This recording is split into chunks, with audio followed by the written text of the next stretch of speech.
Hello, everyone, and welcome to the Digital Juice Bar, where we have no idea to make an intro, so let's just get started with this, all right? All right, Cool. let's introduce ourselves. All right. My name's Hoodlie. I take a very long time to make poor quality videos about random things I like talking about. And then I'm Nightmare Alpha, and I take incredibly long times of doing exactly nothing because I'm a lazy bum. That should work. That's a massive indictment, but we're honest here, so Yeah. okay. So, what are the topics today? All right. Well, first things first, we're going to talk about things we've been doing lately. Not, that way, but just in like the general hobby stuff, like manga or books we've been reading, movies, TV shows we've been watching. Just, what have we been doing lately to entertain ourselves? What have you been doing? It's a lot of political YouTube lately. I don't want to bog you down with the details, but it's a lot of that. And the fact is that even if it's a podcast, talking about this sometimes has problems because staying relevant and with the times is a problem, and I don't necessarily want to date this with and mire it down with political nonsense. So uh, uh that's one of the things I have been dealing with. But mostly, I'm actually trying to prepare myself for a more long form video series that I want to do in a while. Re-examining something I have a relationship to, so to speak. I'm not sure if people know that, but I have a relationship to High School DxD in a very specific manner. Giggity. Yeah, not that kind of relationship actually. It started off after a podcast recording with one of my friends, Daniel, and we started to sit down and watch the first season. And I also had made a little bit of a stupid thing of myself because I always research things and realized that I always assumed that this series was spawned from a manga. But that's not the case. It was spawned from a light novel. And I was like, okay, what's the light novel like? And I decided to look it up. And oh boy, there's a reason this was never actually picked up by a publisher in any official capacity. There are Is only it fan basically translations.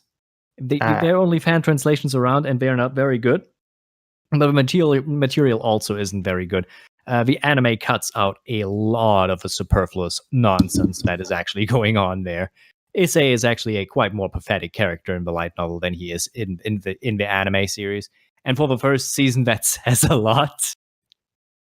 I mean, that's certainly different than a lot of like modern light novels where the main character is basically, Superman, Japanese Jesus, and just does whatever. But but this first start set me off in a very bad position. And watching the anime was actually kind of enlightening because I felt the anime definitely did things way better. And I think the first season actually ends on a pretty good high note. And they ride that high note basically to the midpoint of season 2 and a little bit further, but not much. And then everything came crashing down. But in watching all of that, I kind of gained in the long run an appreciation for the show in a quite a different way because I feel it's kind of ambitious. It wants to go somewhere, like this specific kind of thing. If you actually look at High School DxD, it kind of wants to go with a progression of a classic shonen manga to a degree, and it just falls flat because of the edgy elements sometimes. But I admire the idea that the author wants to go with it somewhere and tries to do something with it, even if he is kind of a bit failing with it sometimes. And so I find this admirable. And so I went back and I want to at least look at the 4th season that has been dropped last year, I think, and I wanna re-examine it, and I wanna showcase this, and in the hopes of getting a little bit more appreciation, because I have an admiration. It's not a good show by any means, but I have a certain kind of. I mean, I've heard it's good. I mean, at least in like the spectrum of, like harem fantasy action ecchi shonen things. I mean, I would call it medium in that degree. There are some far better shows out there Is that it better either than have Sekiday? yes, Hmm. but Sekirei is also not really the high point of the genre. I mean, when we're talking about the high point of the genre, we usually talk about the first season of the Testament of Sister New Devil is really good for that part. I think that's one of the high points of the genre that it reached. Okay, And before we go any further, I just want to say the series we're talking about right now. Do not look them up if you are under, I don't know, 16. yeah, that's important. I mean, Yeah, so just disclaimer right there. we have to do that because these shows are fairly. I would say let the safe search on these cases because there is a good reason this is especially the Testament of Sister New Devil's first OVA that goes into basically softcore porn territory. I mean, it sounds like they at least had a better run than Makin Ki, which had a Yeah, pretty decent first season, and then the second was just like, oh, just what happened? And then the OVAs were supposed to be like exercise videos where they didn't even bother animating their mouths moving, yeah. and it was No, just, no, it was so awkward. that didn't happen here. The second season is a little bit weaker than the first, but that's mostly my assessment because it goes into by the end, it goes into fairly fan fiction territory, and I feel that the actual eroticism of a show takes a little bit of a too high focus, and I think like that is not needed. The action is good, the characters are still good. It gets a little bit fanficky at the end, but okay. All right, so it's But yeah, what you've been interested in lately? High School DxD. yeah, kind of a bit. Hmm. I mean, it could be worse. I think. I actually started reading a series somewhat, I guess, kind of sometime last year called Dragons Rising or Dragons Rioting. I think it's like I think it's like 9 volumes long. It's published by Katakawa over here. It is bad. Like, Really? dude, it's terrible. It is not very good at all. It is just it's like but you know it's weirdly enjoyable in that kind of way. It's not like so bad it's good. It's more like it's hilarious and how stupid it is, and the attack names are like those really stupid cliche martial arts moves. It's just like they have really long names. Everyone has some kind of title. It's ridiculous. And it's Okay. kind of enjoyable. I mean, I'm always up for something like that where I'm laughing my off. So, It's funny. well, I'm keeping that. Dragons riding sounds dirty. Well, dragons rioting.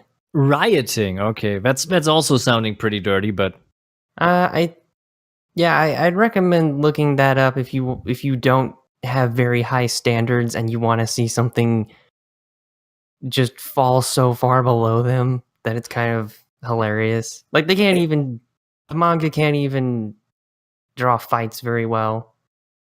sounds like this could be part of a dramatic reading series one day. It's I don't know. Maybe check it out. But if you're watching this and you are not at least 16, don't do that. He That's what can. we all can. It's just maybe we shouldn't. Yeah. If you do want something fan servicey though, that's actually quality, I do recommend Eyes, Eyes which is and Strawberry 100%. yeah, I think that's pretty good. Yeah. Quality jerk off material isn't so hard to find, I think. But I mean, if you just want that, you can just look up hentai. yeah, that's true. That's true. But I think it's always better to attach a plot to it. It's like I might be old fashioned, but I think that a porno needs to have a plot. It's stupid. It doesn't need to be a great plot, but I think there needs to be at least a baseline connection to these characters. You know, just some baseline characterization. You know, I need to know what's going on here. You know, she's the MILF, he's the postman, and he has a special delivery. So that I feel kind like of thing. we should stop talking about this before it gets further. I don't know. I think I just won a writing prize for storytelling in pornography. Uh, You can call me a future Woody Award winner for writing in porn. yeah, okay. I don't know what those are, and I kind of don't want to know.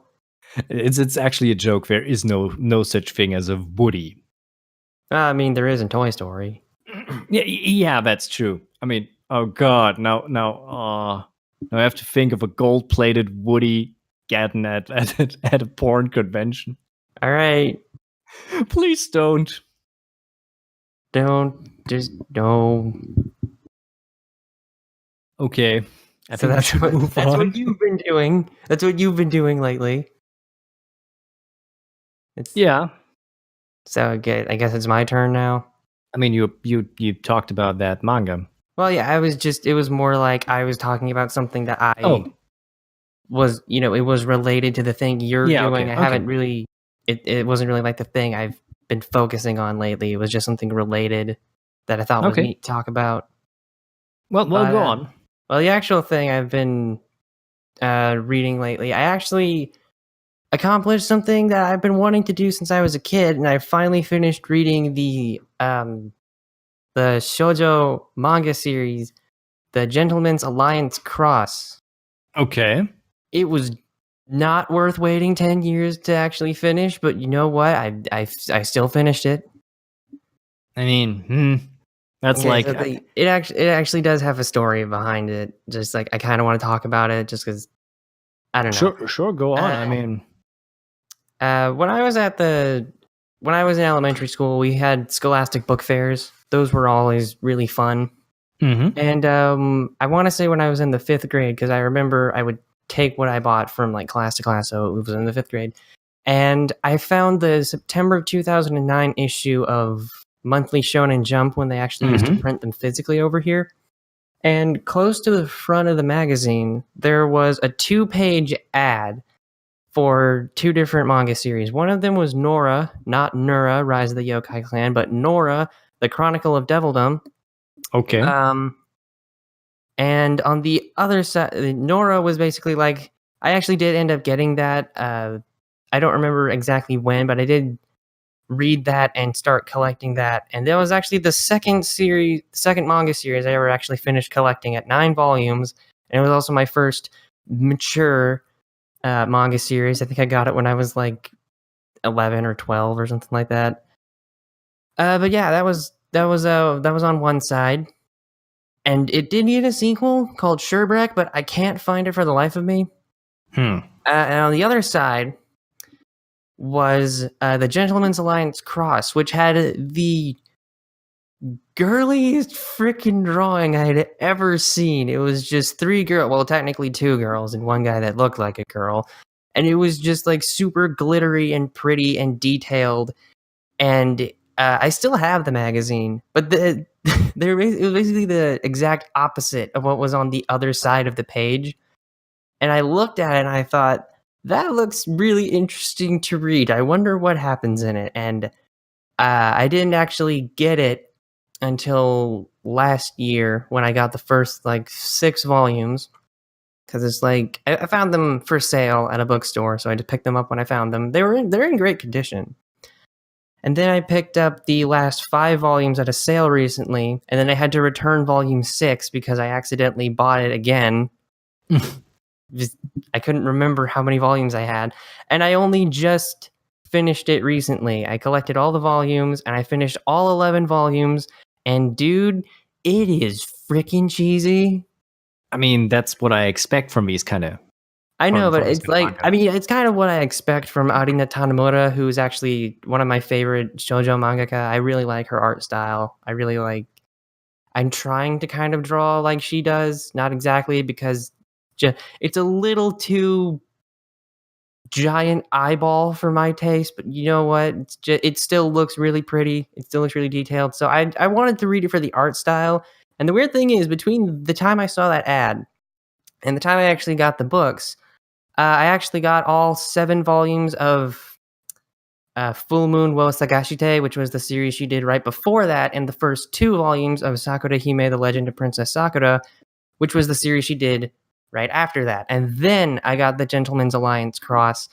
And the ironic thing about it, something weird about it, is that it is actually rated for older teens. Okay.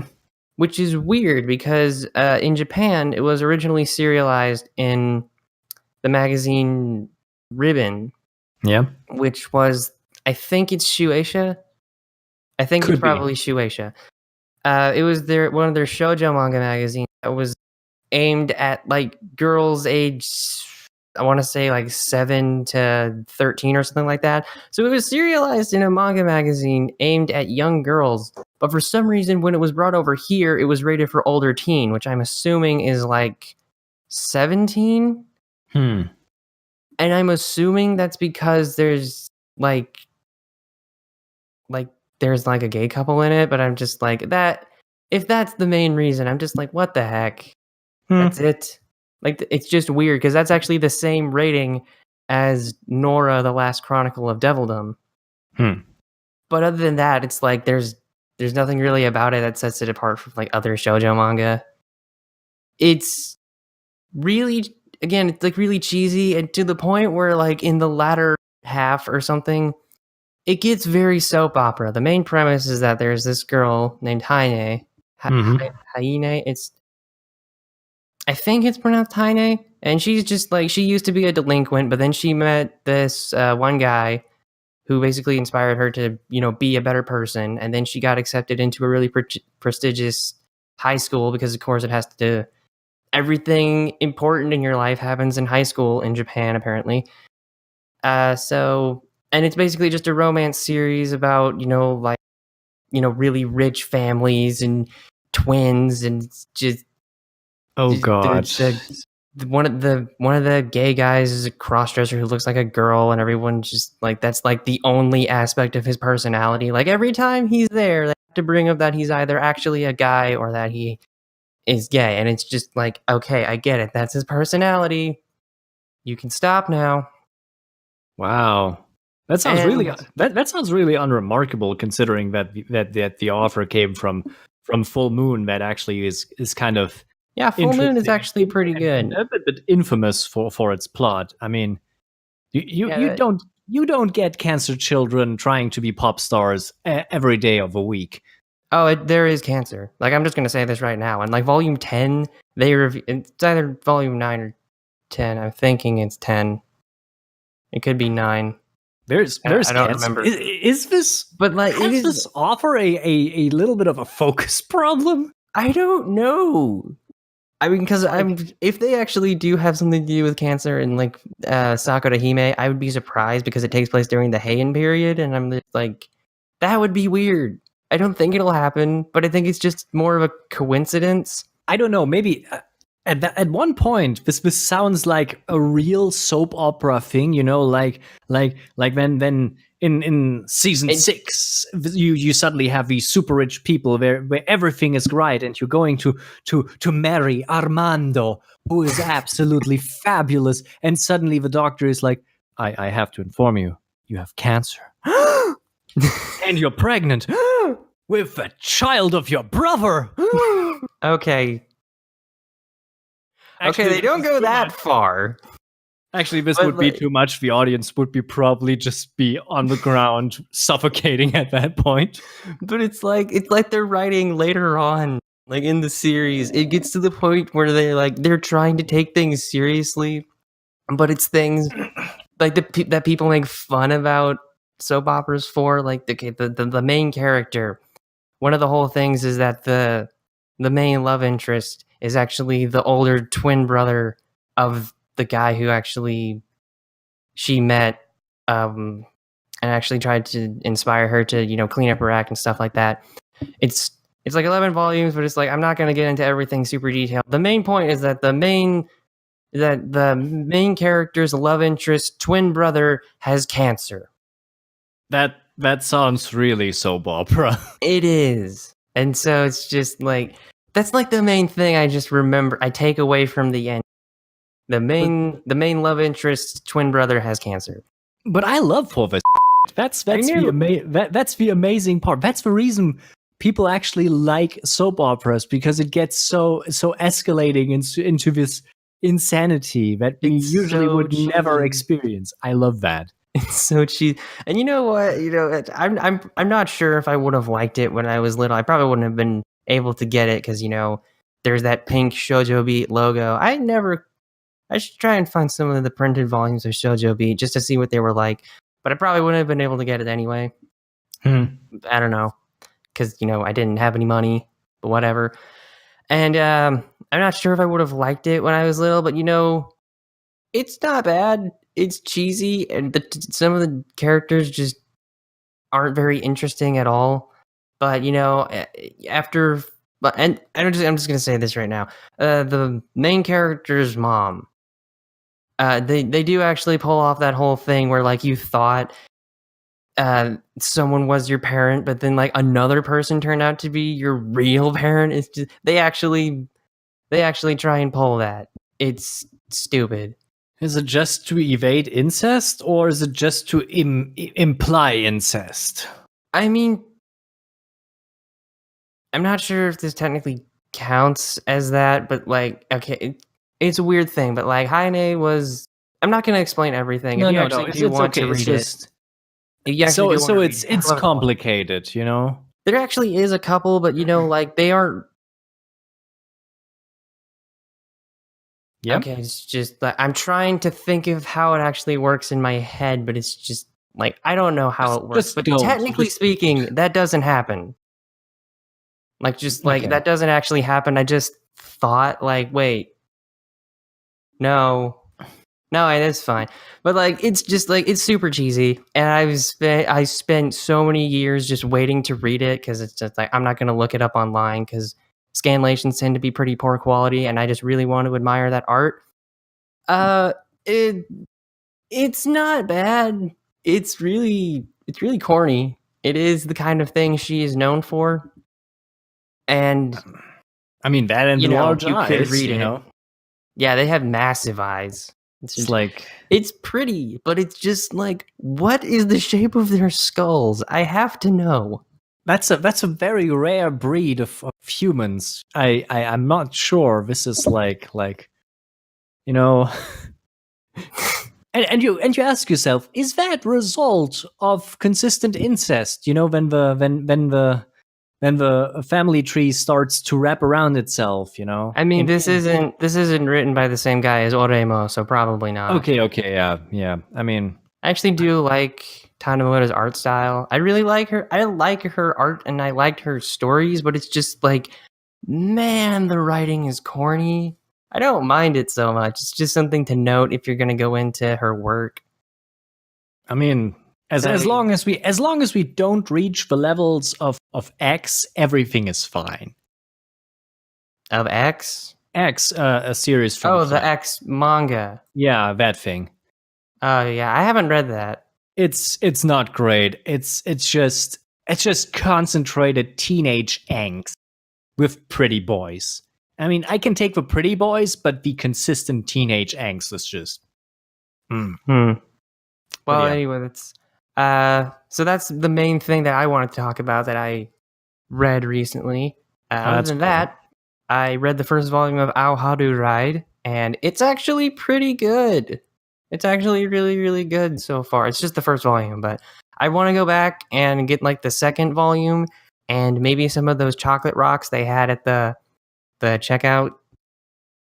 Just because it's been a while since I've had them, and I want to read the second volume because the first volume's really good. And other than that, I found this one manga called "Oh My Sweet Alien," and it was adorable. It was basically just this guy is married to an alien, and it was just about like their life as a married couple trying to keep her, alienness a secret and stuff like that. It was cute. It was so basically, what would happen if I marry Ulf? No, she's humanoid. She just has really big eyes, really big, pretty eyes, and tendrils for hair, and like some weird scaly skin. But like I'd recommend reading it. it's pretty cute. It is rated M for some reason, but the main reason is just because you can see tits. So like Yeah, that was the main reason. It's pretty good. I I don't thought it was mind. enjoyable. I don't mind weird American ratings. So Yeah, but anyway, that's what we've been up to lately. Um you've been looking into High School DxD, and I've been looking into the exact opposite of High School DxD. I don't know. I mean, High School DxD can be pretty cheesy too, but more in the No, in the cheesecake variety. I just meant like demographic and intention wise, because it's like Oh, you've okay, been yeah, reading okay. a fantasy harem ecchi manga, and I've been reading a really corny romance series. It's just like, The official genre term defined by the author is battle harem fantasy. I have to always remind people of that. all right, good to know. Now I know what category to sort series like Sekirei and um the Testament of Sister New Devil in. So thank you for that. All right, so now we can actually move on to the topics. And the first Yay! one we're going to talk about today is flawed games we love. This is it's kind of relevant. What with Days Gone, the main thing I want to talk about is just like games that you realize aren't really all that good. They do have obvious problems, and there are things that are just like really bad about it, but you still find enough about it that you admire it, you enjoy it, and you just really, really like it. So that's basically what we're going to talk about. Yeah, So one of those big games. Mind if I go first? sure, go on. All right. Well, the biggest flawed game that I really love. I actually do kind of want to make a video on this sometime. Probably going to take a while, but whatever. One game that I really, really think this fits into is or fits into this kind of thing is Near, Mm-hmm. like the original Near, not Near Automata, which is awesome, and you should play it if you are at least 16 because it's an M-rated game. Anyway, but the original game, it is sticky. Yeah, I heard about that. Yeah, it's just like Yoko Taro, he writes a really great story. It's really weird, but the characters are really, really interesting. The world is really fascinating. I like the art direction and the art style in general. I just like the design of everything. I like the aesthetic. I like the story, and I love ending D, which I kind of want to say what happens because it's like a 9-year-old game, and I'm sure no one would mind if I spoiled what happens in ending D. But To be honest, we already have this stupid discussion out there about spoilers of 20-year-old games with Final I Fantasy mean, yeah, but VII that's like a remake. really famous game. It's just like everyone knows what happened in Final Fantasy VII, even if you haven't played it. It's just cultural osmosis. Meanwhile, Yeah, Nier is a cult video game from 2011 or something. I actually I found it mean, in like perfect condition, so that was awesome. we could also relate, like kind of a video. I mean, there have been some videos on the topic, I know that Clamps made a very long video about that, also going into all of the details of the ending. So I think we could relate to that and just leave a link. I think that would be a bit better than just explaining the plot here, so everybody would be interesting could go there and look that up. I would talk about Nier. We're talking Yeah, about Final Fantasy VII. but near Final Fantasy VII can be looked up everywhere. I think Yeah, you could probably play it on a toaster or a Uh, toilet or something. You could technically play it on the toilet. I mean, now it's on so many things. I mean, it has been re-released on so many different platforms, and like you could play it on the PSP if you have like the PSN version of it. So yeah, you could play it on the toilet. You could play it in the bathroom. You can play it wherever you want to go with it. You can play it here, there, and everywhere. The magic of mobile. All right, so but yeah, Nier, it is not really that good of a game. The story is great, the characters are great, the art style is great, the music is very somber and kind of depressing at sometimes, but it is beautiful and it's a great soundtrack. The whole thing I'm trying to say is that I love how it toys with visually and presentation wise, it is very, very nice. And I love how the story itself plays with the very aspects of video games and like how it messes around. And if you ever get ending D, that's just crazy.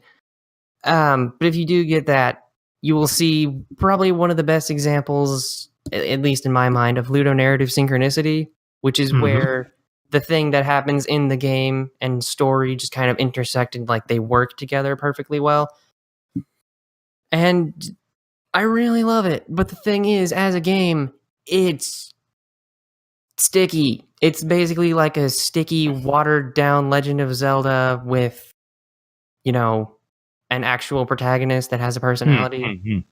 You know, like the combat isn't very good. It's clunky. It's serviceable. The gameplay is serviceable, but everything else is just so good. It's a shame that the gameplay just falls flat. I know the team at Cavia tried their best, but man, their best just wasn't good enough. And it's also one of the problems that Yoko Taro at that point already had not that great of a track record with a Dragon Guard series that also had It had nice stories. Yeah, it had nice stories, but gameplay-wise, it was very simplistic and Yoko Taro was like the best person working there. I have to say, he's a fairly interesting person, and I just love him. You know, he's like he's one of these cuddly persons you just want to share a bathtub with.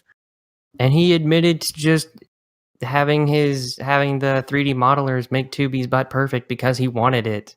I mean, why not? That's something I can respect. Like, yes, we have a sexy robot lady.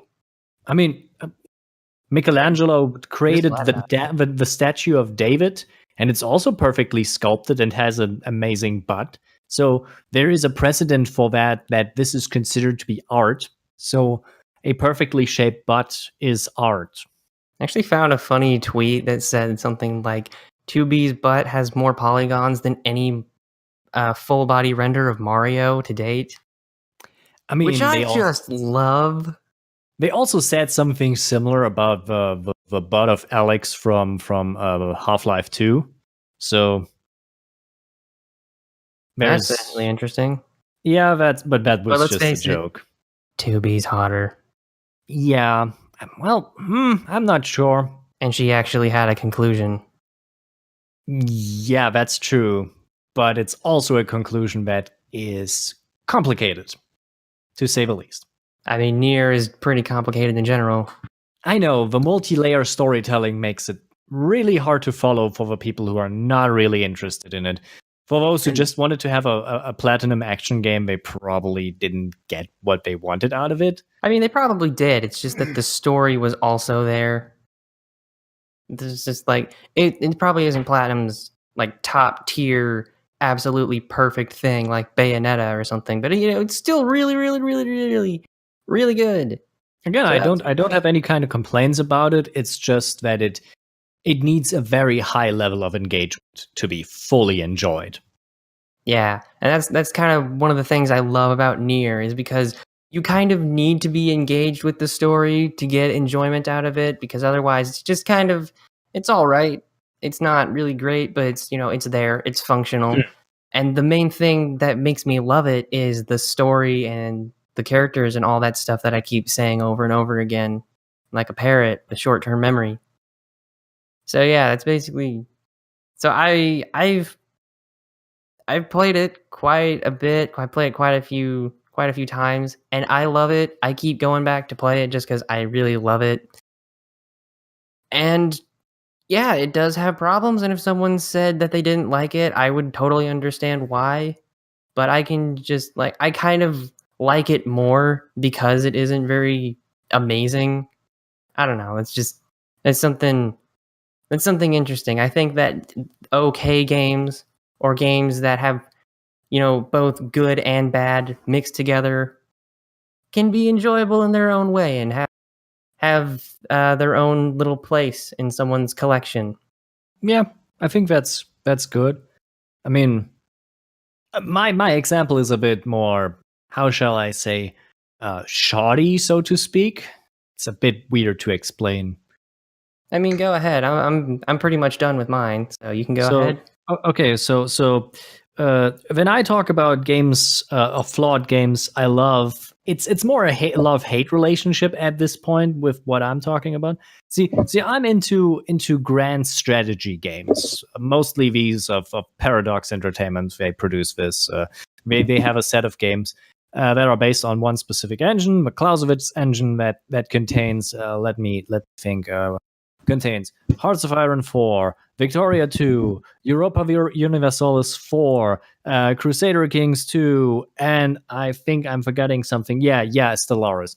And I have played basically all of these games for a very long time, and they are complicated with all kinds of different approaches of what you can do with them. And a lot of people would probably find them to be very boring, very complicated, and very punishing. I enjoy them to a degree, at least. Well, I at least enjoy Hearts of Iron 4 because that's one of the most competently games done with that.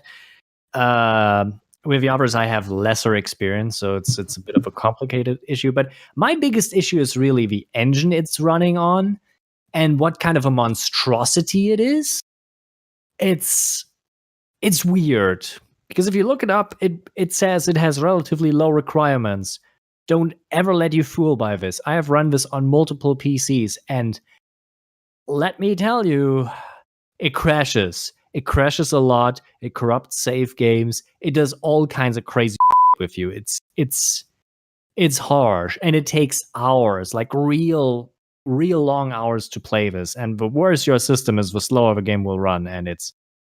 I mean, I've never really played a 4X strategy game. I have Civ 5 because I got it really cheap. I haven't gotten very much into it, and the things I've seen some people do in 4X strategy games, it does seem like something that you would love. But I don't know. It's just I don't really have a lot of experience. We're not talking actually about 4X strategy games. We're talking about grand strategy games. There's a big difference about that. Because grand strategy games work not on a turn-by-turn basis. They work in real time, and they are very focused. They're very focused on minute details and minuscule elements, like shaping economies and very specific detailed versions, and having political systems to interact with. It's a complicated mess, to say the least, like, if you don't know. Europa Universalis. Yes. Yeah, I listed that, you know? Oh. Yeah, but that's right, basically. You just listed so many. I was trying to. So it's okay. But that's basically, and I have my problems with that because I would like to have this game not crash on me, but I also would like to, the allies not pissing me off all the time. So that's just one of the problems. I still love this game and what that the community does with it and the alternate history and all of that stuff. It's really interesting to do all of these things, but it just sucks when you try to annex the Soviet Union and the game breaks. Yeah, I bet that's a real pain. It is, and the reloading and all of that. And it's also yours. So yours is more like it's a great game that's just technically flawed, rather than the one I said, where it's designed not very well, but it has enough things in it that make me love it. Yeah, but the problem with that is also that this engine doesn't work very well, and Paradox has so much money poured into it, and they haven't overhauled this thing for more efficiency. And that's really what pisses me off about it, because I know it can be great, but it just doesn't want to be because it's more financially viable to throw like a ton of DLC at you. And it's like, wow, this base game has basically no functionality. That sounds like Telltale. Yeah, it's kind of like that. They recently released Imperator Rome, a game that plays with the Roman Empire time of the world, and that's actually a really interesting time frame. But the game is boring as, and that's kind of a terrible indictment of a game. You have one of the most interesting phases of human exploration and discovery and interactions with political systems. And it's just boring as hell. There, the only remarkable thing is that one of the nations is called Boy. Boy. boy. Boy. And that's kind of sad. And we know that, you know, six months down the line, the first $20 DLC will be released, and that's They make DLC for $20 for those games. yeah. They started off with $5 or $10, but nowadays they're like $22. I I mean, still that haven't sounds got. more like an expansion pack. I mean, yes, but it's so limited. I mean, the latest installment of the latest update for Hearts of Iron 4 was Man the Guns. I think in August last year, and it featured an overhaul of the naval battle system, but it also featured something that I would have just thrown into a patch. For years, people complained about the "don't get on the boats" button. There was no "don't get on the boats" button. Units would just go over the ocean in convoys and would be decimated by the enemy navy just because they wouldn't go on the boats and wouldn't take the more logical route over the land. Then there are battleships around. Do you need a button for that? Yes, apparently you needed a button for that, and nobody wanted to provide the button until this DLC came out. Why would they not give a button? Like, it's a button to just be like, hey, don't do that stupid thing. Do the smart thing that the player is probably wanting you to do.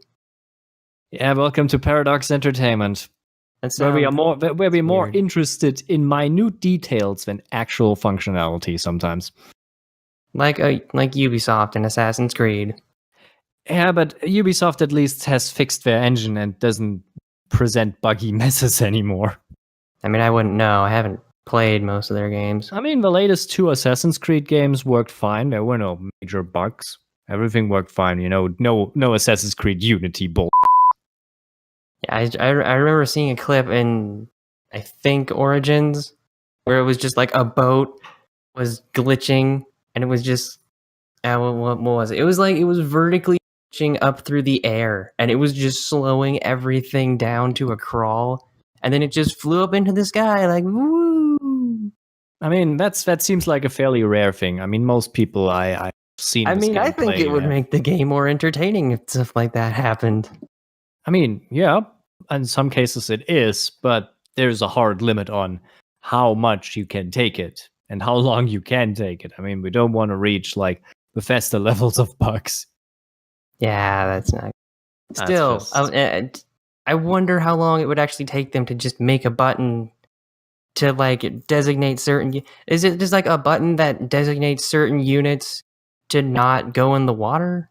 It's actually kind of complicated because it's not even an obvious button. You have to go into the army configuration menu and set it on that they don't use convoys in dangerous situations. You can also forbid them to completely ignore convoys and only take the land route. If you think like, you know, marching from Europe to China is a good thing, you know, like if you want to do that. But in general, it's actually kind of hidden, and I rarely use it because I prefer land wars anyway, so. That's incredibly inconvenient. Yeah, but these complicated games have these kind of problems. You know, it's more important like to know what kind of how to upgrade the economy anyway. So yeah, they're not really focused on that, and that's kind of a shame. And I think that's what holds them back into the genre sometimes. And the problem is they are the only providers of that. So yeah, they're kind of stuck there. At least I can get some funny mods like there's some funny anime mods for that, you know. It's kind of funny playing World War II with anime characters. Okay, that's basically Hitalia. I mean, yes, just with more waifus and, you know, Hey, Hitalia less has likable waifus. people. Hitalia has waifus. Very few, but they still have waifus. Yeah. Like Hungary and Belarus. Except she's crazy. Yeah, but there you don't have anime Joseph Stalin purging the army, you know, like funny war crimes. I want to play the game just for that. We arranged something for that you can try. That sounds hilarious. I mean, that's not a problem. I think it's a funny game. Still, it sounds like it would be a lot easier to just like what's the thing I'm looking. Like if they had a menu or something, like if you could just right click a unit and pull up a menu just for that unit to designate its behavior individually, would that be more convenient? Not really, considering the amount of units you have to manage. Well, Hundreds of them, so. I don't play grand strategy, so I wouldn't really know. That was just like a thing that I thought might I mean, be useful. I can go crazy on this thing out of other things, like the division limits. Like you can only attach so many units to one commander, and especially if you have a small screen, by the end you have like half of the screen taken up by commanders of specific armies, just so you can set them all up. There's a good reason why I think the no division limits mod is a necessity. But that's the price you pay for realistic historical accuracy. They're the only ones doing stuff like that, so you just got to put up with it. I mean, yeah, kind of in that specific way. And it's kind of weird because there's a limited amount. I can't play them all the time. I play them like once a week, and then I'm just done with it and move on. Sounds neat. I mean, again, that's the problem with it. They have a great sense of humor sometimes. Sometimes Like they how? don't. Do they like intentionally put them in, or is it just some weird things that happen that are kind of? They intentionally put things in, like for some reason they make a lot of jokes about New Zealand. Are they from New Zealand? No, they're actually from Sweden. It's like they're Why? Why New Zealand?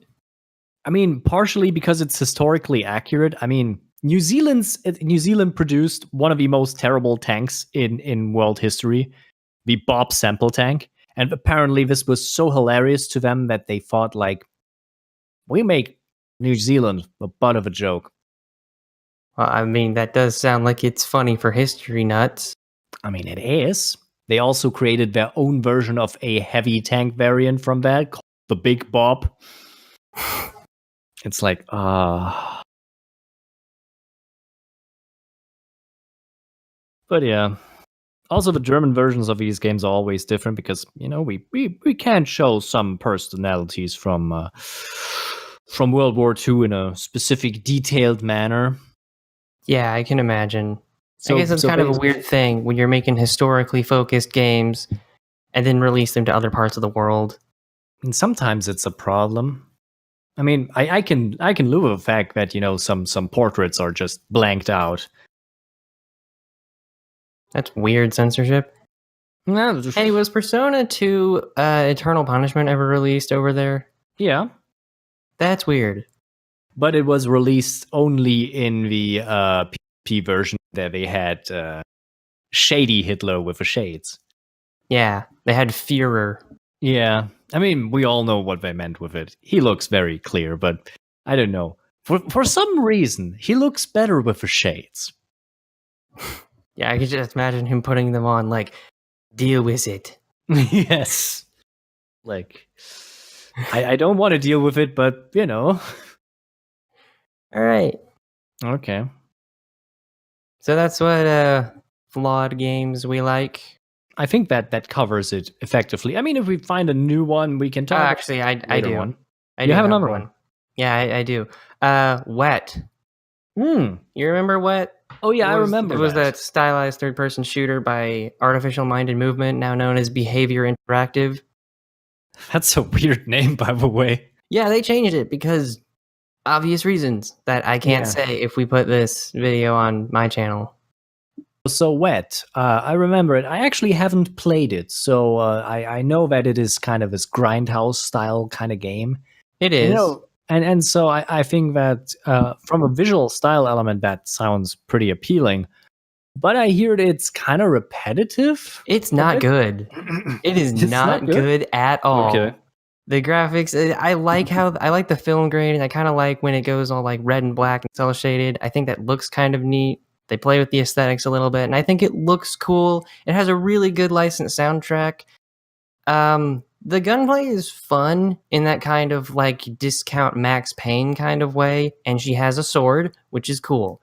But the thing is, it's just not really all that interesting at all. The main character's not really likable in any kind of way. The boss fights aren't even technically there.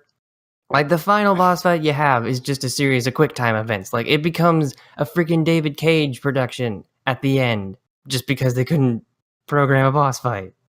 And Wow. what else was there? It is repetitive, and it's also just the level design in general is very confusing and really hard to tell where you're supposed to go next. And sometimes I would do the same thing over and over again because that's the only thing I know how to do, and it just won't work. Like, there's this one occasion when I'm jumping through buildings and roofs, and I'm supposed to climb onto the side of a building. I'm supposed to jump across it from a window that I run up from. So I run up the place. I hit the point on the left to grab, and it just doesn't work. So I have to keep doing it over and over again until suddenly it just decides to work. And that's just like one example that I remember in particular being like, why does this keep happening? Just let me continue with the game. So the level design isn't very good. The characters are all unlikable. The gameplay is very repetitive. It's also broken because you can just continuously upgrade the pistols because they have unlimited ammo. So by the end, if you just upgrade the pistols, you can be like bam, bam, bam, bam, bam, bam, bam, bam, and just kill everyone because you can upgrade damage and accuracy and fire rate, and they don't run out of ammo. So you can just keep shooting that one, and that's it. Well, they say you can never have enough Daka. I don't know what that's a reference to. One day. Oh, Daka, like Daka. Yeah, I'm explaining this reference one day, but not today. That would take like 6 hours, so I'm not willing to do that. All right. But yeah, it's not a very well-designed game. It's very repetitive, and the only things I really like about it are the soundtrack. Like, I recommend looking up the soundtrack, if nothing else, because the music they had for it is actually pretty good. But despite all of that, I've played that game like 6 times, and I have no idea why. I mean, I just don't know why I keep playing it, but I've played it on hard mode. I've played it on the hardest mode. It takes like 4 or 5 hours for me to get through, and I have no idea why I keep playing it. It's just so okay. that sounds kind of like Lollipop Chainsaw. I actually love Lollipop Chainsaw. I love it too, but it's also kind of a flawed game. It's one of these things. It's like it has a lot of good references that we, for obvious reasons, can't make. Okay, I think I can. One I can make. Where like killing zombies gives me total wood. I don't remember what part that's from. It's actually pretty early on. I can't remember it. Don't worry about it. It's okay. But it's been a while since I played it. By the way, in that game, you know how you can get all those like platinum zombie medals to get costumes for Juliet? I don't know specifically if there is a trick for it. I have never looked it up. If you kill like 3 zombies in a single chainsaw hit, you get a platinum medal. And then you can collect more. And then when you're at the shops on repeat playthroughs, you can buy her costumes. You can get her more casual clothes. You can get her in bikinis and skin-tight leather outfits, obviously. But you can also get her a cosplay. Yeah, I remember that. You can dress her up as 2 of the characters from High School of the Dead, because that makes sense. And you can also dress her up as Haruna, I think her name's Haruna, from Kore wa Zombie desu ka, which also makes sense because, she's a chainsaw. Makes sense. And then you have Shiro from Dead Man Wonderland, which makes no sense, and I keep her in that costume whenever I play that game again. Just because I really like Shiro. Now, interestingly enough, you left out one costume that you probably cannot actually sort into what it is from. What's the costume? Because there is a costume from a character called Chifusa from a series called Manu Scroll. Don't Google that. This is a literal don't Google that. I don't want to. But that's a weird reference. It's an excessively weird reference, and I don't recommend you watch it, even though I have watched it. It's not as bad as you think it is, but it's definitely not family friendly. And I don't want to embarrass. Well, neither is Lollipop Chainsaw, so that's Lollipop Chainsaw, a game that is juvenile but entertaining in that juvenile. And a game that knows its audience by the fact that if you try and look up Juliet's skirt, she will actually tuck down her skirt to try and hide it from you. I mean, I have never tried looking at under that skirt anyway, so you get an achievement for it. I think I got the achievement by accident and not actually wanting to, but you know. It's just a hilarious little thing where it's like, yeah, Suda, okay. Yeah, I mean, I see you. I know what you did. Yep. You clever guy. You're awesome. Wouldn't surprise also, James me. Gunn, you did a nice job. Yeah, I think so. All right, so it's just like, you have anything more to add to that? I don't think so, at least at the moment. Again, this is one of these topics we can come back, in the future. Yeah, sometime, like if we find more. Yeah. Let's see. The next, I guess we'll just move on to the next topic then. Yeah.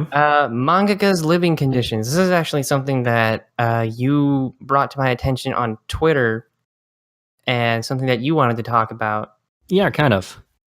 So just to fill everyone in, if you don't exactly know how manga works, basically, a manga is made when an individual, artist or both, makes a series and submits a potential idea for a series to a publisher for serialization, usually in a weekly, bi-weekly, or monthly magazine like Weekly Shonen Jump, Weekly Shonen Magazine, Ribbon, Chow, Business Jump. Is Business Jump even still around? I don't know, actually. I'm going to look that up. Business Jump. Sounds like mangas about accountants. Oh no, it canceled circulation in 2011. Well, what series were in it? Rikio was in it. Okay, that's something cool. Battle Angel Alita, that was also in Business Jump. Why did they call it Business Jump? It's confusing. One Ounce was also in there. The Summit of the Gods, Golden Boy 2. Ooh, neat. They called it Business Jump because it was a seinen magazine aimed at an older demographic, probably closer towards salarymen, rather than just like high schoolers. I don't know. It says right here, the magazine debuted in July 1985 as the first salaryman magazine to be published by Shueisha. So this is a tangent that is not important right now. But when an individual or two individuals who are working together submit a potential series to a magazine, they can get a serialization, which basically means they will make a new chapter of a certain length every week or 2 weeks or however often the magazine is published, until the series is either canceled or they just decide to end it. And it's a lot harder than it sounds. It's far harder than it sounds. It's also not a very good living condition in general, because especially if you have to deal with it. Well, the first thing that you have to deal with is the fact that these publishers want to meet up with you and the editors on a consistent basis. So that means you have to live in one of the big cities, usually Tokyo. Now, Tokyo is one of the most expensive cities in the world, that thanks to some shenanigans with speculation has increasingly stupid rental prices that drive actually the city to grow out into the outskirts, because they have to build more buildings, because more in the intercity is like so expensive, and that has actually consistently caused Tokyo to grow. And we don't know what happens when Tokyo grows large enough to hit Osaka. We don't know what happens when this comes, but it will happen eventually. And and that's very expensive. So you have to be paid exceptionally well. But ironically, mangakas are exceptionally low paid I for think that's what mostly because a lot of their payment will come in the form of royalties for publishing their books. to a degree, but there is a limit. They say the average amount of money that a mangaka makes in a year is about 35,000 US dollars comparatively. And this has been consistent since the 80s. And while in the 80s this was probably a lot of money, nowadays it's not so much anymore, especially in that specific Tokyo metropolitan area. Yeah, they need a And raise. they need a raise, very They clearly. really And need a the raise. problem also comes from the fact that no expenses are covered by this. Like you might work in the city where the publisher is, but they don't pay for your apartment. They don't pay for your assistants that you have basically to share your pay with.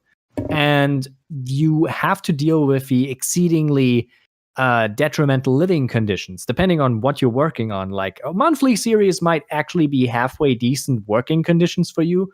Yeah, I mean, But depending on how many pages you need to complete in a Yes. month. I'm not entirely sure what the usual number of pages for something in, I guess, monthly Gangan is. Or wait, is that weekly? No, it's Is that monthly weekly? Gungan, but Yeah, therefore monthly it has to be Gangan. monthly. The Monthly. one by Square Enix, the one that Soul Eater was published in. So I'm not sure what the page count in that is, but the I page feel like count, that I would be mean, easier to work on. Yeah, it's definitely easier to work on, mostly because it's not as exponential. I mean, you have 4 weeks to deal with a chapter that is at best halfway longer than a normal weekly shonen magazine kind of thing. So like would be. generally around 30, let's just say 35 pages. Yeah, around that frame. That is manageable in a month, I think, especially if you are trained and have enough assistance at hand. That is definitely something you can deal with.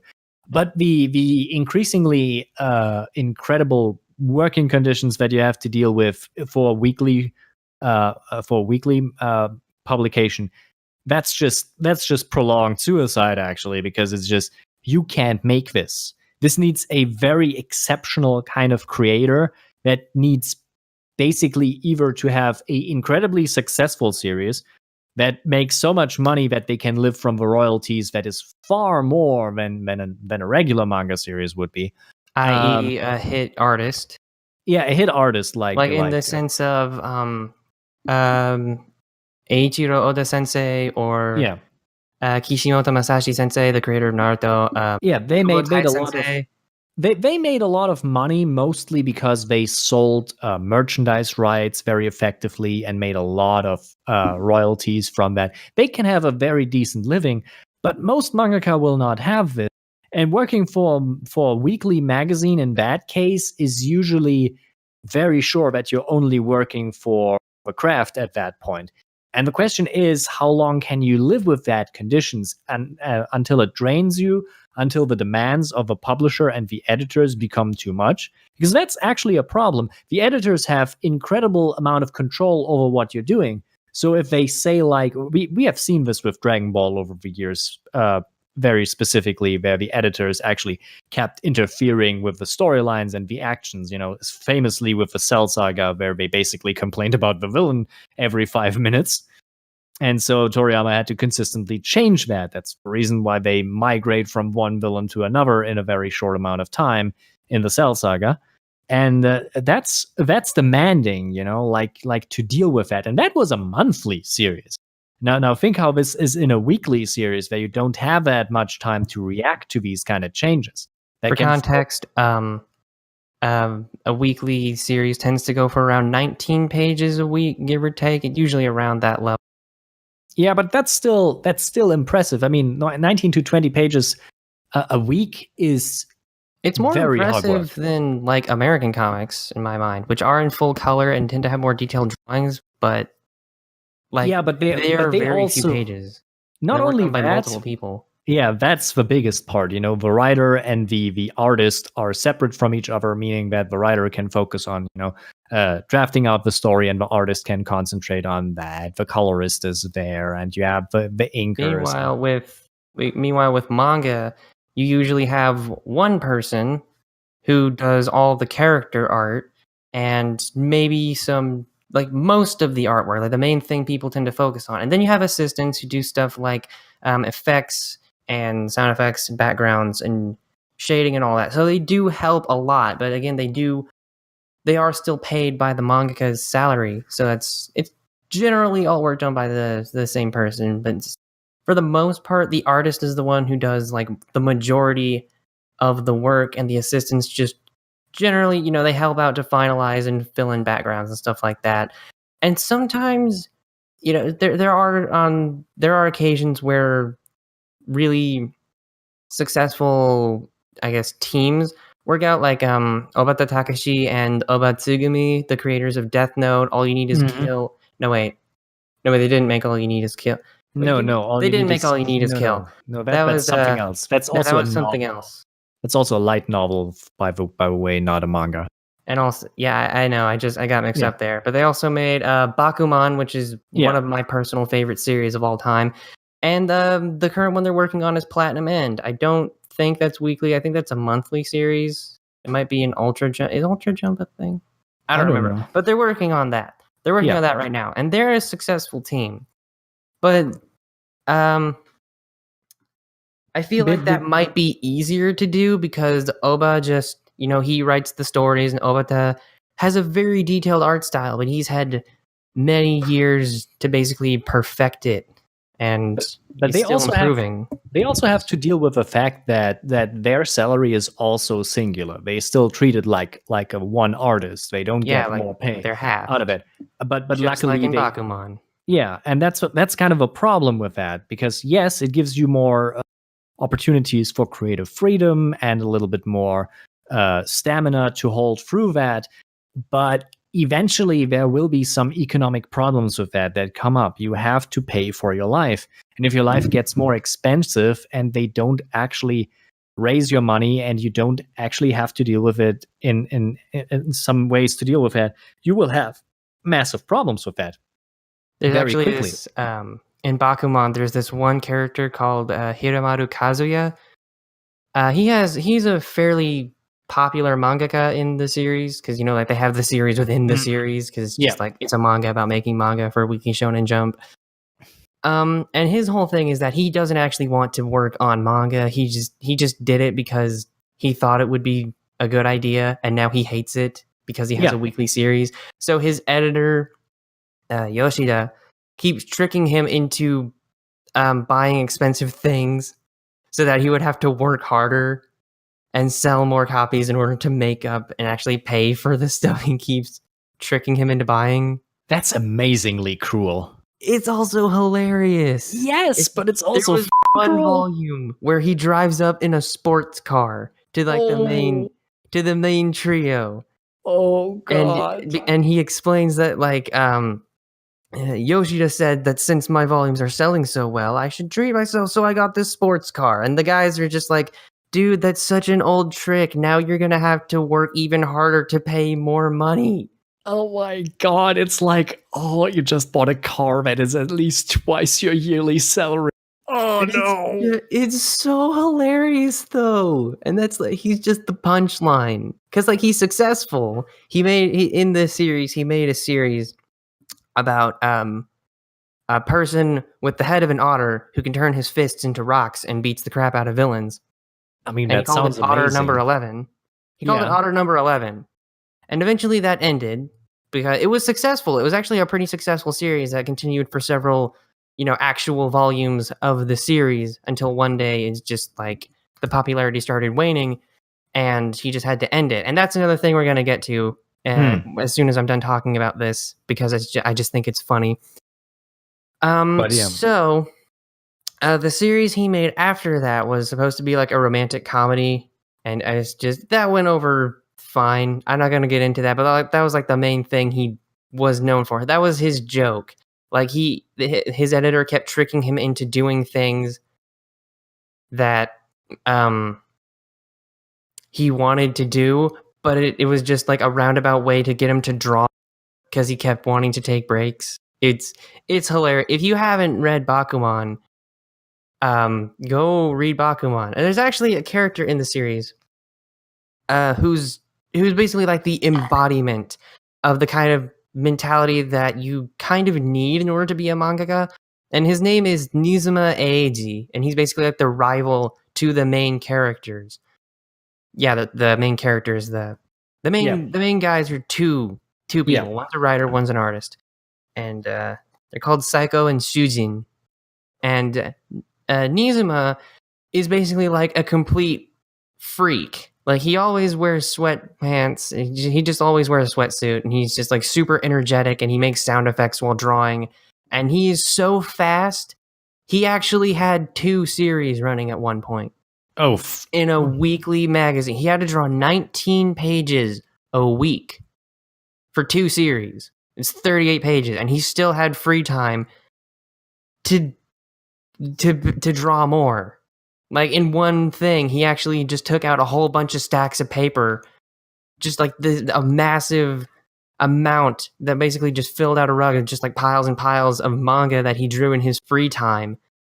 And they actually comment that that's kind of ridiculous because most artists don't have enough time to deal with one series, but he has 2, and he was still making more manga. He made essentially a 30-volume series about something called the Space Cockroach.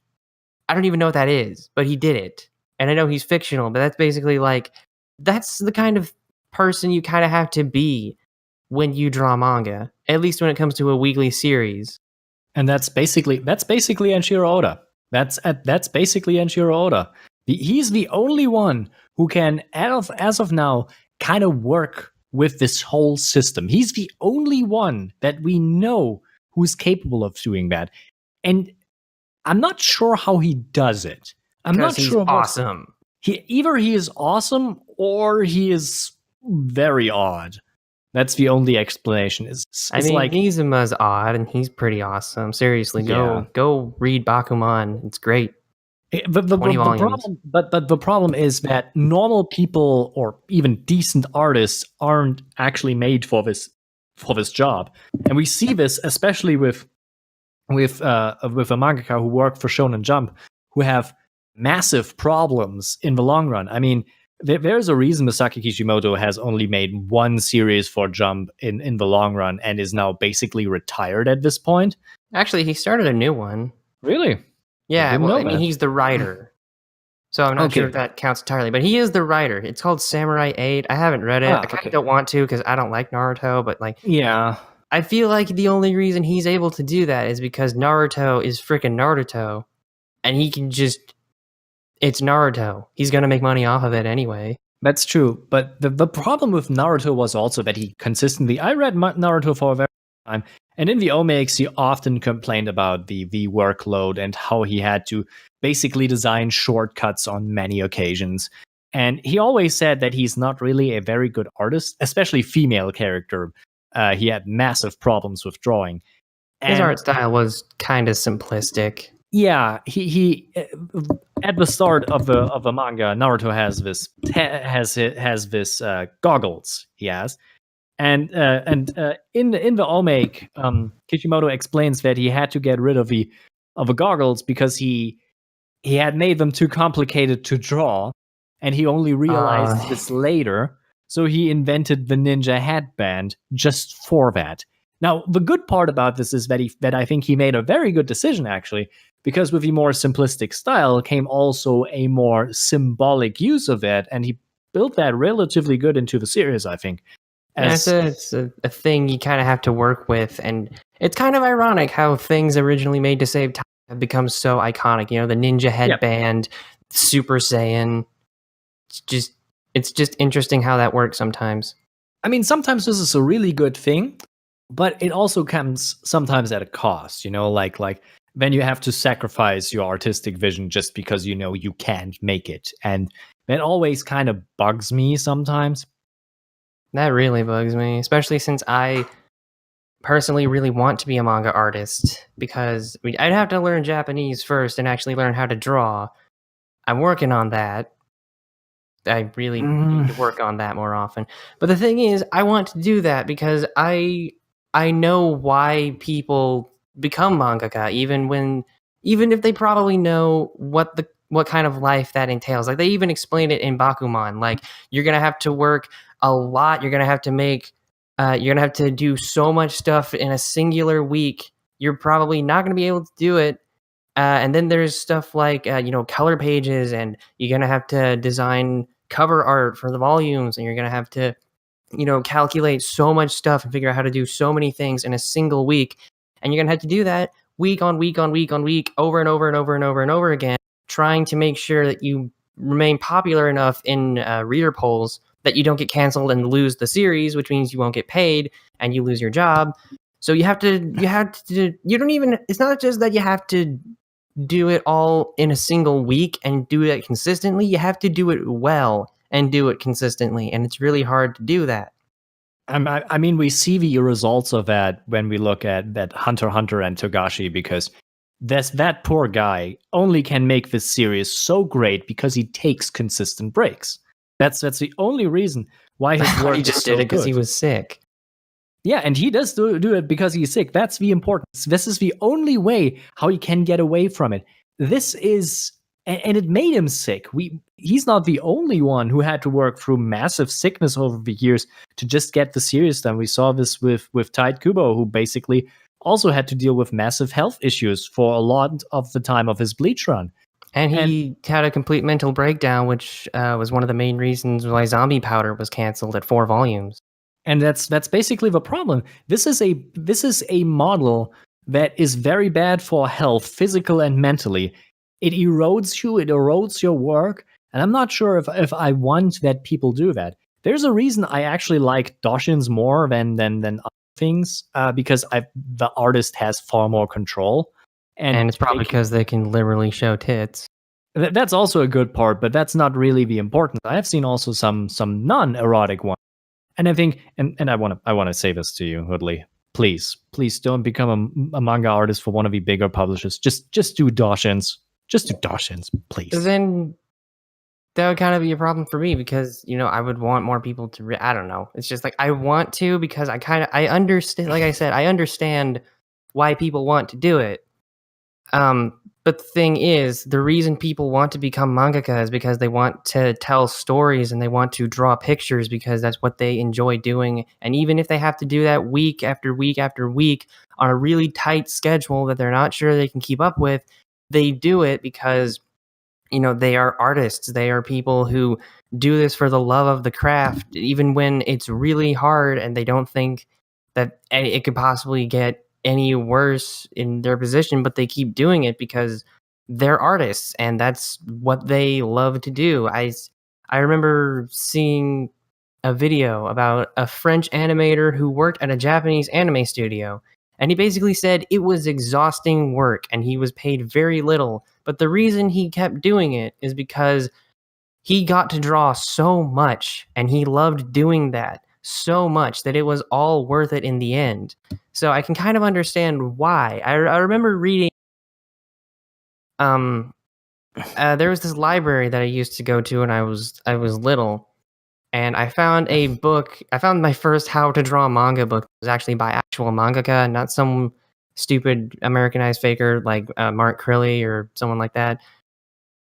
And it was a quote by the mangaka of Fishing Mad Sanpei. I've never read the series, but I like what he said. He basically said that it is very hard work to keep a series, and there are times where he had to skip meals, he had to skip showers, and the only time he would get up from his desk were for the very occasional quick meal or to go to the bathroom. And there were days that he couldn't even just take a shower or something like that, but he kept doing it because that's just what he did. That's just what he liked to do. So I can understand why people still want to become mangaka, because I still really want to be a mangaka. I'm not sure if I'd do a weekly series. I'd probably go to someone like, I don't know, Margaret, because that's like bi-weekly. That could be fine. But it's just one of those things where you do it mostly because you know the risks involved, and if you still have the drive to do it, then you're probably able to do it, even if it's hard, because that's just the kind of person mangakas tend to be, if that makes any sense. It makes sense, but for me, this is a little bit different because I see you as a person, And I think that, yes, you want to do that, but becoming a mainstream mangaka is usually something that people not do because they just want to do this. It's often because they want to be popular at the same time. Like they want to have not just a series, they want to have a popular series, And they want to have and an anime, and they yeah, maybe yeah, want to yeah, have a something like video that. game But here's novel here's adaptation. but here's the problem with that. I think you can be popular and beloved even if you're not like that. I mean, I see a lot of artists out there who interact, who are successful, who are well liked, and get official work done. And I for me, there is this massive economic and physical threat that I just don't want to take, and I don't want to subject anybody to that. So I'm saying this because I like you, because you're my friend. I want that you consider this. But if you are still willing to do this, I'm not going to say no. I just think that it's a risk that you have to be careful to take, and there's a good reason why most mangakas start very young, and I think you're technically already too old for doing that, because let's be real, the moment you have learned Japanese effectively to do that is a bit more in the future, and you will probably reach about already towards 30 when you are actually done there, and that's if they actually give you a chance, and No, I that's mean, it's not a so clear. dream. It's a I'm dream. still gonna It's a work at dream. it. But if it doesn't work out, then whatever. I can still make manga. Yeah, I mean, I don't nobody's need to stopping be you from doing. published. I I'm mean, just saying if I was published and I was like I could actually work for a publisher like I don't know, Margaret or something like that, then you that'd can be also be cool. If not, then oh well. you can also be published in the West. We had this year in Germany where an artist wanted to draw manga, got into contact with the major manga publisher in Germany, and just made his own series that was also published in the German version of Shonen Jump for a while. That's And neat. I think that also works. I mean, I think that's a possibility, and I think that's a better possibility with better working conditions. But you have to make this decision on your own and see how it. I'm not saying no. I just say consider the issues and possibilities with it. I need to be like my grandfather was to me. I need to be the realist telling you how this world is and how it maybe chews you and just spits you out whenever it feels like it. And Oh, I'm well aware of that. I know, but I just want to say this. All right. But yeah, that's kind of just what mangaka have to do every week. They have to make Yes. something. They have to work hard at making a popular series over and over and over and over and over again, and hope that they don't get canceled or something like that, and they don't lose their jobs. And if they do, and they didn't make something like Naruto, which ran for over 20 years, why? And they can just still make money off that. They just have to keep making stuff, and I can see why people put up with it because, their work is reaching a large audience, and that is something that I can understand wanting to do. But I do understand that they don't have, that's probably not a very good thing. And I fully understand that. But if people still want to do it, then, they can keep trying. I wish they would pay them a little bit better. It's a cutthroat business. That'd probably be helpful. It's a very cutthroat business, and you need to be on top of the game. And I think that's basically what's kind of my personal problem with it, because it's often not just for the art, it's just for keeping something popular running so it sells a magazine. And that's just, I don't know, that feels kind of a problem, especially since Shonen Jump often says, like, just if they don't have any ideas, they just go and revert back to the Dragon Ball formula, and that can sometimes ruin series completely.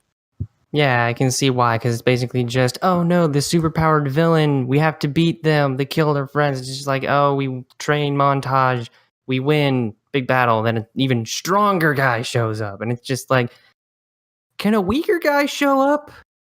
Please? It's one of these problems that you have if you decide to go for vertical power scaling instead of horizontal power scaling. Is that like where everyone's the same, but like in different ways? It's like the difference between JoJo and Dragon Ball. In Dragon Ball, everybody gets stronger and needs to have a stronger villain who threatens more and more. And in JoJo, you have characters who are basically on a same level, but the abilities have are different weird powers. and so different that you don't actually can make like a tier system. It's not like Super Saiyans on top and everybody's below that. You That have a means more, the sun is a pretty lame stand. but it is a useful stand It under is. certain circumstances because there Yeah. is no such thing as the weakest possible thing. It Like means you have to Nen. be creative with your powers and abilities. Like Nen. Yeah. So that's the kind of thing. Crunch. It's not good. Yep. That's our conclusion for this segment, I guess. It's like, Manga, take a break. Maybe ask your publishers to get paid a little bit better because you work hard. You deserve a break. You deserve some more money. it would also be And better if they would, and this is actually a fair bit of an improvement that they could do, because we saw that sometimes with Shonen Jump where they had 1 year where they threw out nearly 80% of the newcomers in 1 year because they weren't popular enough. And that's kind of a problem because a lot of people don't know what to do then. And I think that it would be better for Shonen Jump to have at least contracts that go for a full year, so that the mangaka can actually develop a series and look how it works. And I at feel like least, that would also on be top. kind of problematic because I mean, sometimes yes. if you do have contracts for going for like a year, like a full year, it also means that you can't have as many new series. So That's also maybe like true. 6 months, maybe till their first volume is published. See, I always thought, like, if you really want to do the full rating not for business thing, I think it would be actually better if Shonen Jump had like two magazines that internally compete with each other. Like you have the rating system, and you're like the top series get published in the first magazine, and the lower half gets published in the other magazine, and you can also have like new series coming in and see how it works and just rearrange it so the popular magazine has all the popular stuff. And so that would solve this, and it would not cost so much more because if it doesn't work, you can just put them on a list and just say 6 months and you're gone. But that's just how I think it is. If you really want to go with that popularity contest element, I think you can do way better if you give the people a little bit more input. And it also kind of helps if you have like a voting system there where people can jump in and know specifically what's going to happen, because the fans realize, that's a good story, but the artwork isn't so great, and we can know what to invest in, like voting argument, like better voting campaigns, Like during knowing. contests and Yeah, when the judges like rate certain one shots depending on like characters and paneling and all that. yeah, something like that. It should be I more feel like clear. that's a lot to put on the shoulders of a reader because if they're just That's like true. casually reading and they're like, send this postcard in, it seems like a lot more effort. I think It it seems would like be just too much to put on the reader. a bit more transparency on the rules would just help out. Just telling what is necessary, how far are they, and what series is threatened to be canceled and needs to be improved. And maybe the writers can learn something or show support. The Japanese people are very, very interested in playing the team game and being cheerleaders. They love that. So I think it would be actually a good idea to just, have a little bit more clearer rules, make that a little bit more understandable, and then and have a little bit more consistent contracts to work upon. Mm-hmm. Just a little bit more consistency and clearness of. So that would alone improve massively the quality of the work for manga. There was actually a conversation kind of like this in Bakuman when the main character Psycho went to be an assistant for Nizuma for a while, and there was this other guy named Fukuda who was trying to become a mangaka, and he did eventually. He got a fairly popular series, and he made a more popular series after that. And he basically said that he told the editor, he basically just pointed out that the popular series, the ones that get really high rates in the reader surveys, are always at the front, and the ones that aren't are more toward the back. And because of that, it creates this kind of unconscious comparison thing for the reader, where it's like, the first ones will always seem better because they're at the front. Meanwhile, if this one's in the back, it must not be that good. So he suggested just randomizing the order every week so that, you could probably still have a really popular one on the cover and you can have him be first in the magazine. And that's fine. But other than that, you should, just randomize it. You should just randomize it and you'll probably see different results. Yeah. So that was a neat idea he had. And I think that's about as much as we can talk about for this right now. We might come back to this again. Yeah, it's one of these complicated topics where there might be not a good answer, but it's still interesting to discuss it and,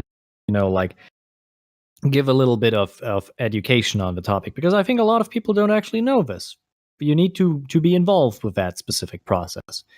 We got lots of stuff to talk about when it comes to the world of manga. But we've Yeah, also got lots of stuff to talk about when it comes to anime, because we should probably be moving on because we've been talking for a while. Okay. All right, the last topic we had to talk about probably shouldn't take that long.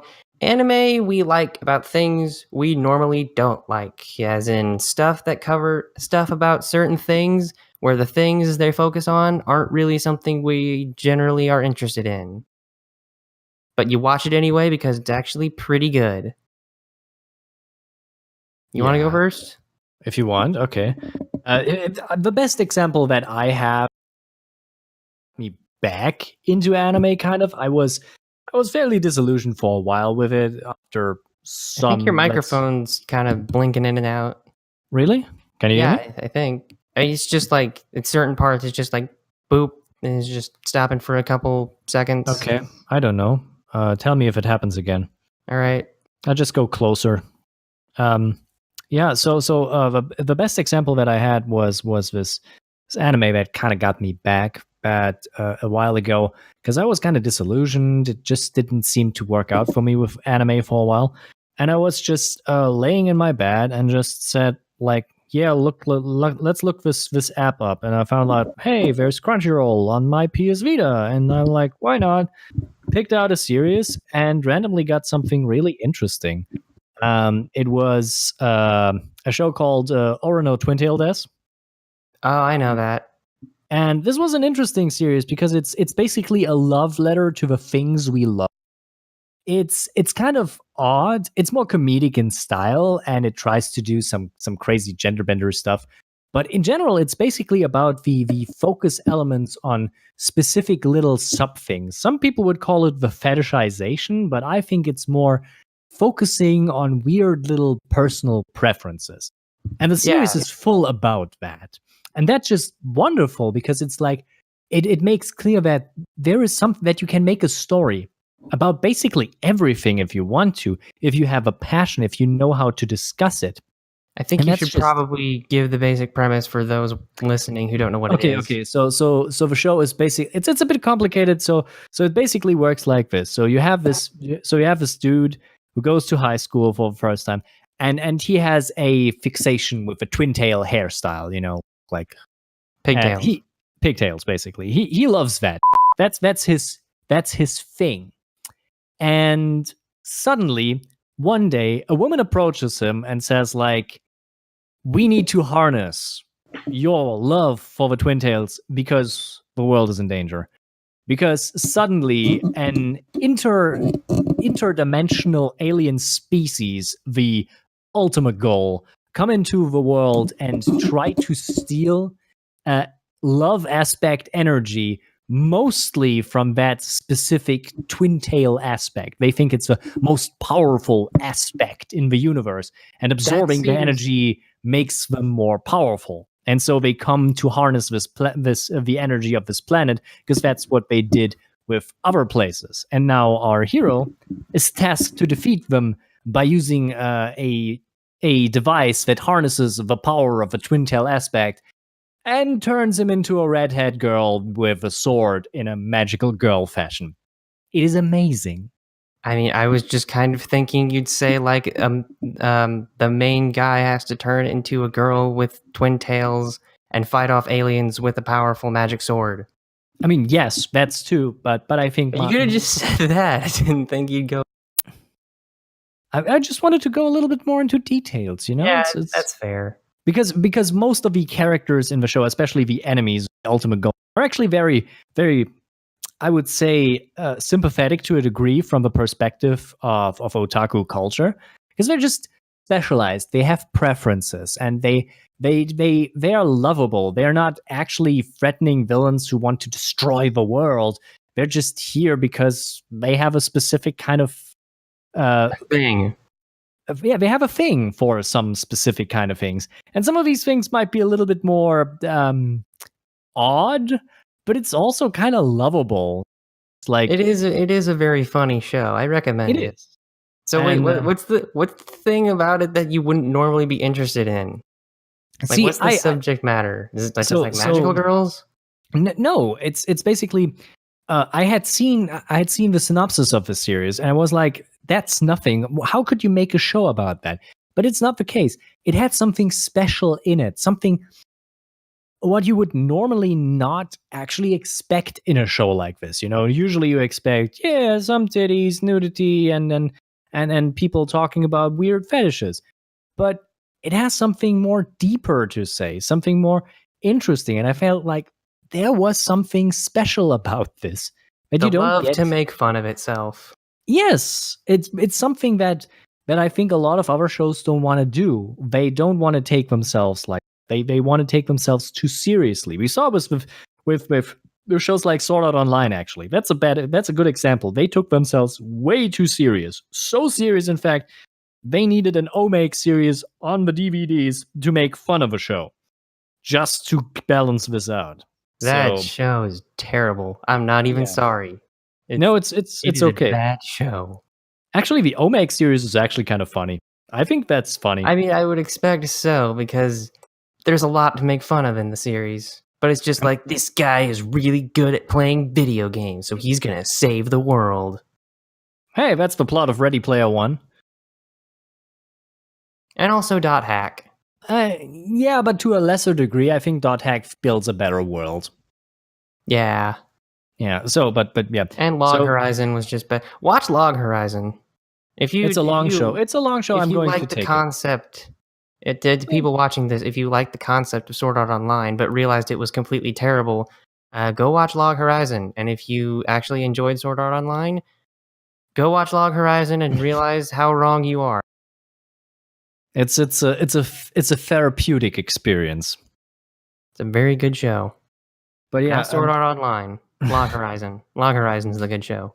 But I like searching for these little nuggets in shows that you don't expect. That's the reason why I actually started looking at other shows that people recommended and looked for it and searched for different kind of core specific elements that make it special that nobody wants to talk about, because this is something that anime has a little bit of a problem with. It's technically a pulp genre, so to speak.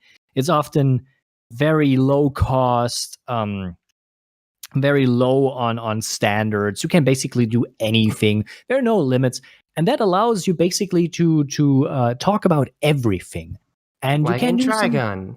like in Trigun, for example, where a walking plant man with a gun defends a Wild West planet with a priest whose cross is also a gun and a bazooka that holds smaller guns. it sounds incredibly stupid, but when you actually watch it, it's just amazing. It's so good, dude. It's such a powerful message. And did you know that the gun in Trigun is actually an Enter the Gungeon? Yes. It's awesome. You get the arm cannon. You get the angel arm. Watch Trigun.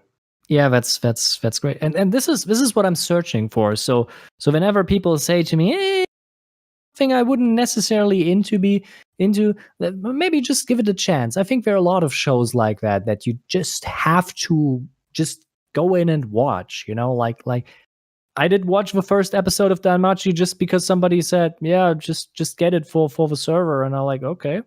I watched it. I was like, that's actually not bad. That's actually pretty good. That main character is actually pretty likable. I haven't seen Danmachi. I kind of want to, but I haven't gotten around to it yet. A lot of the anime series that I watch about stuff I don't like is basically just sports manga. Okay. And anime. Just like when I was little, I used to watch The Prince of Tennis. Oh I boy. still love The Prince of Tennis. It's really good. It gets really stupid at times, where it's like this guy's drop shot is embodied by a meteor shower. I mean, that's It's basically stupid. that's what I expect from a sports anime. I Actually, know. And then you get into stuff like there was a really short-lived manga called Cross Manage, which was basically lacrosse with some fan service. And that was it. It lasted for like I think 25 chapters or something. It didn't last very long, unfortunately. But most of if there is a sports anime, odds are I'm gonna like that, even though I don't like sports. So like I like The Prince of Tennis. I kind of like Slam Dunk. I haven't actually seen that much of it, but I like it. I like Hajime no Ippo. I like Haikyuu. Kuroko no Basket is pretty good from what I've seen so far. I really want to check out How to Kana Receive, and not just because it is about beach volleyball, which gives them a perfect excuse to actually have some decent quality beach episodes. I mean, that's pretty good. And yeah, I've heard it's actually really good. So I still want to check it out. I actually want to have a hypothetical anime that a YouTuber once created for an argument about curling. That I'm gonna look up if that even exists. I'm pretty sure it does not, but it would be amazing. About curling. Any results? Let's see. There is a link right here. Believe it or not, there was a curling manga. There's a Oh my manga God. about back in the year 2004, year of the Athens Summer Olympic Games. Writer Bohemian K and artist Toshinori Sogabe launched a manga about bowling meets ice sweeping Winter Olympic sports curiosity, curling. The series Orange Delivery ran in Jive's monthly comic Rush, home of the manga version of Clannad and Casshern Sins, and ran for 4 volumes. Okay, now we have something we can read for the next episode if we get that. I wish I could link the.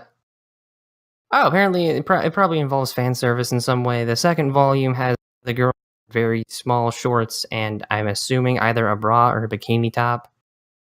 What for curling is maybe not the best sports equipment. They probably have, they're probably going on break. Wait, the tradition of girls' winter sports manga actually continues to this day. Haruka Ono's 2012 Shonen Sunday series, Prince of Ice Hockey, has a women's hockey spin-off in newly launched Hyokyu Hime Tokiwagi Kantoku no Kajo na Aijo. So there is a manga about women's ice hockey, and there is a manga about curling. I wonder if there's even... So yeah, there is a manga about curling. I'm going to see if we can actually read it real quickly. Orange. I mean, Delivery. We're not going to read it now. This is homework for next time. I know, but I just want to see if we can actually read it. I mean, I'm pretty sure I can find it, so don't worry. Oh, I found something on Manga Kakalot. Okay, so we I'm not sure if it's the whole that. series. It just looks like. No, it just has the first 3 chapters, so I guess we'll look for it. We look for it. Yeah, we'll look for it, and we'll talk about it sometime because of freaking curling manga. What the heck? So that we can finally fulfill the dream of hyper anime. That's the guy. But yeah, that's the thing. It's just like it's like in a lot of sports anime. I know nothing about most sports, but I've watched iShield 21 and I'm like, okay, yeah, that was pretty cool. And I don't even like football. In fact, I kind of hate football, but it's just American football, just to clarify for those who actually, know what football actually is. We call it soccer here because we're stupid. But yeah, I watched iShield 21. I watched Prince of Tennis. I watched Haikyuu. I freaking love Haikyuu. It's just sports. I feel like it's more of like a reason for character drama rather than just to watch the sport itself. I guess that's why I like it, but that's just generally what I like. I like anime about sports despite not liking sports, and if you can find me a sports anime, I'll probably like it. Even though, as long as it's good. I don't know why. That was a very fan service heavy anime about basketball in space where everybody had large boobs because they lived in zero gravity. I feel like that was what was the one with Bigfoot in its name? What? No, Bigfoot? I remember reading about an anime that was space basketball using giant mech suits, and I can't remember what it was called. I think it was from 2004. Okay.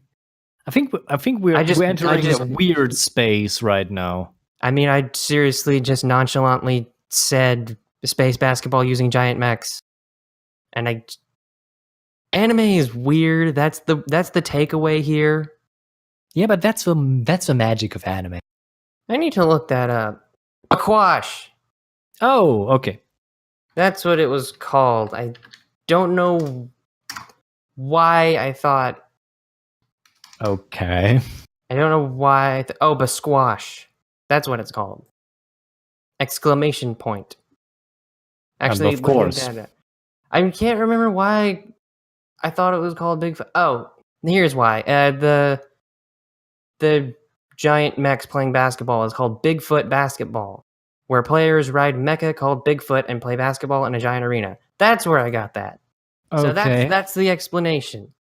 Basquash. Okay. That's it. It's just I don't know how I got to this point, but there you go. Basquash is an anime about giant mech space basketball. Because why not? You can find manga about anything, and I guess that's kind of the thing. If it's good, people will like it. And even if it's not something that they're very interested in, it might get them interested in. Heck, the only reason I like tennis and like playing tennis is because when I was little, I watched The Prince of Tennis, and I really liked it. And the reason I play Go now is because I really like Hikaru no Go. Understandable. So I guess that was the point of this section, talking about things that we aren't really interested in that somehow becomes interesting when it becomes an anime. I don't know. Yeah. I guess that is all we were going to do. Do you have anything else to add? I know my part was rambling here. But... Yeah, I don't think we have anything to add here. Alrighty then. Good. I guess that'll be it for this first pilot episode of the Digital Juice Bar podcast.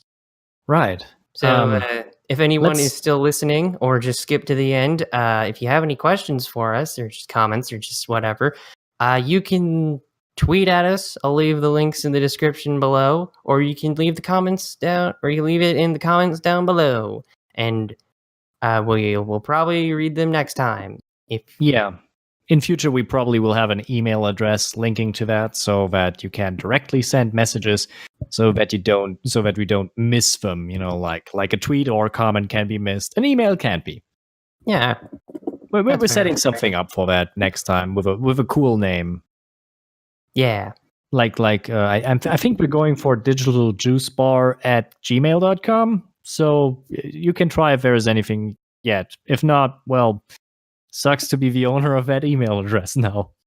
I'd be surprised if anyone actually did, because I looked it up. No one's using this name. Well, now we do. So yeah, that was the first episode. Thank you to everyone who tonight or today or this afternoon, whatever it is where you're doing. I don't know what I'm saying. Thanks for listening. Hope you had fun. We see you around next time. Goodbye. Bye-bye. So now I'm getting to let this leave. Craig, leave!